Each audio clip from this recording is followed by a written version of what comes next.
दोस्तों, सोचिए, आपके सामने 2 रास्ते हैं। पहला रास्ता है जहाँ लोग आपको सराह रहे हैं, आपकी पीठ थपथपा रहे हैं। दूसरा रास्ता जहाँ आप चुपचाप मेहनत कर रहे हैं, बिना शोर-शराबे के। पहला रास्ता चमकदार लगता है, लेकिन उसमें एक छुपा हुआ दुश्मन है। दूसरा रास्ता कठिन ज़रूर है, लेकिन वही आपको सच्ची जीत तक ले जाएगा। ये दुश्मन आखिर कौन है? ये है ईगो, यानी अहंकार। और आज हम इसी के बारे में बात करने जा रहे हैं, एक किताब के माध्यम से, जिसका नाम है ईगो इज द एनिमी, और इसे लिखा है रायन हॉलिडे ने। रायन हॉलिडे कहते हैं, ego is the enemy of what you want end of what you have.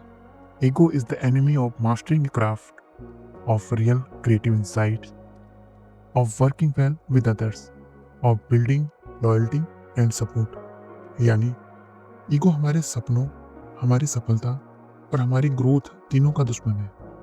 आज की समरी में हम 3 फेज के गहराई से उतरेंगे। पहला है एस्पायर, जहाँ हम सपने देखते हैं। दूसरा है सक्सेस, जहाँ हमें कामयाबी मिलती है। और तीसरा है फेलियर, जहाँ हमें हार मिलती है। और देखेंगे कि हर दौर में ईगो हमें कैसे गिराती है और विनम्रता हमें कैसे उठाती है।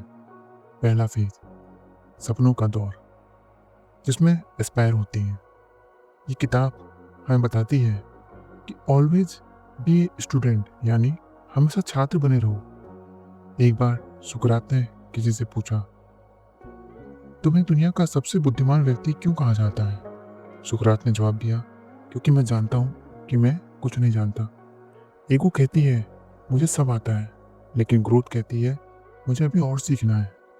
दोस्तों, क्या आपने कभी वर्क प्लेस या पढ़ाई में सोचा है कि अब सीखने की जरूरत नहीं? वहीं से डाउनफॉल शुरू होता है। दूसरी चीज हमें सीखने की जरूरत है, वो है टॉक लेस डू मोर, यानी बोलो कम करो ज्यादा। सोचिए, एक इंसान हर जगह जाकर कहता है, मैं ये करूंगा, मैं वो करूंगा, और सालों बाद भी वही बात है। दूसरी तरफ थॉमस एडिसन थे, उन्होंने 1000 से ज्यादा एक्सपेरिमेंट किए, चुपचाप, बिना किसी रिजल्ट के। और एक बल्ब उन्हें जब मिला तो उसने पूरी दुनिया ही बदल दी। ईगो चाहती है कि हम सिर्फ बोलें, लेकिन दुनिया सिर्फ करने वालों को याद रखती है। तीसरी जरूरी बात है एम्बिशन वर्सेस ईगो में फर्क जानना। एम्बिशन एक फ्यूल है जो हमें खींचती है।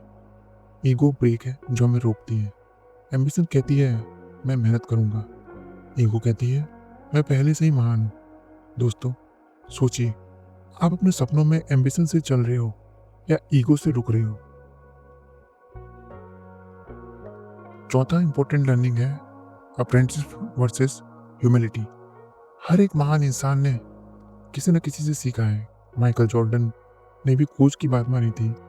सचिन तेंदुलकर ने भी हर मैच के बाद सीखा। लेकिन ईगो कहती है, मुझे गुरु की जरूरत नहीं, और यहीं से डाउनफॉल शुरू होता है। तो इससे हमें सीख मिलती है, बड़े सपने देखो, लेकिन पहले अपने आप को सीखने वाला मानो।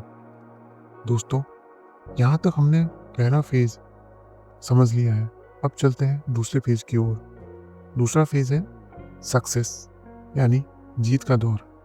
यहाँ रायन सक्सेस के बारे में बताते हैं, और बताते हैं कि सक्सेस इज वेरी डेंजरस।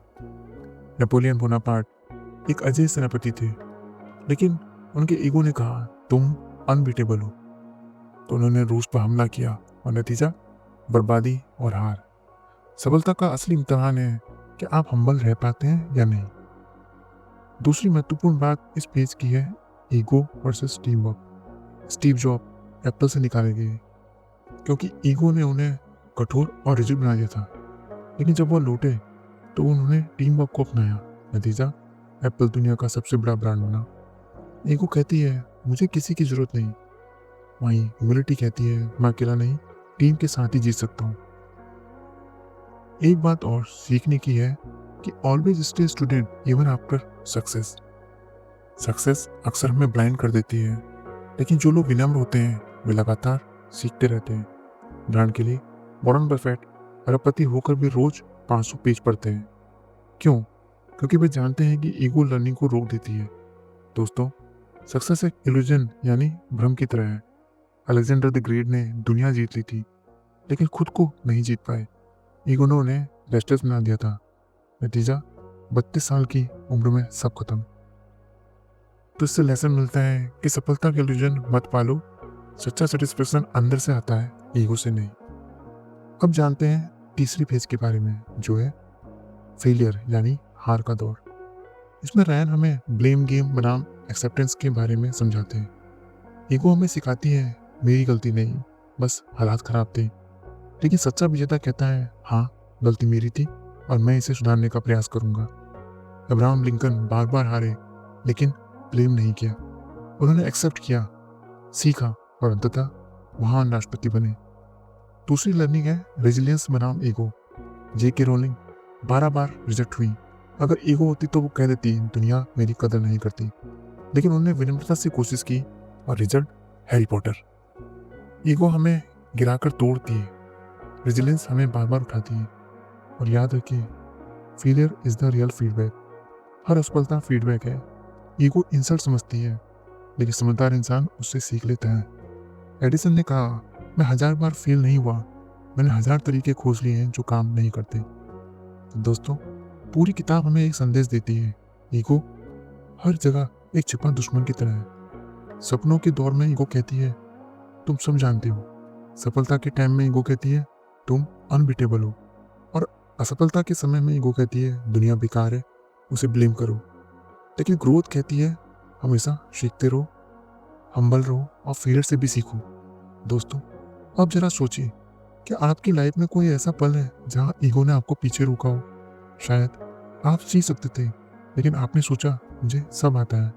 शायद सफलता पर आप विनम्र रह सकते थे, लेकिन ईगो हावी हो गई। या शायद हार के समय में भी आप उठ सकते थे, लेकिन ईगो ने आपको ब्लेम गेम में फंसा दिया।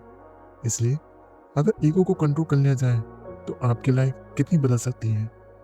तो दोस्तों, ये थी ईगो इज द एनिमी की गहरी समरी।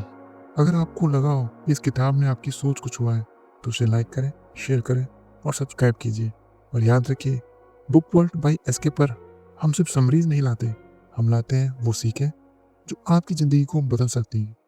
तो मिलते हैं फिर किसी और बुक समरी में। तब तक के लिए अपना ध्यान रखिए। धन्यवाद दोस्तों।